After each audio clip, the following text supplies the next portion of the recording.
Day 91 English vocabulary class. First word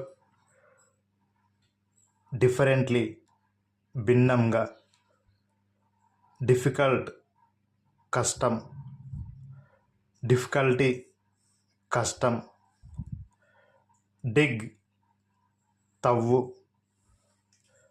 digital computer సాంకేతికత,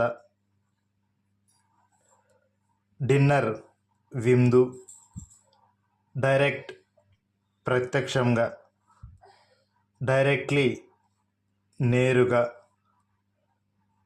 direction దిక్కు, దిశ, మార్గం, డైరెక్టర్ దర్శకుడు. Okay, that's all friends. మన వీడియో కానీ మీకు నచ్చినట్లయితే మన ఛానల్ని సబ్స్క్రైబ్ చేయండి, లైక్ చేయండి, అలాగే షేర్ చేయండి. Thank you.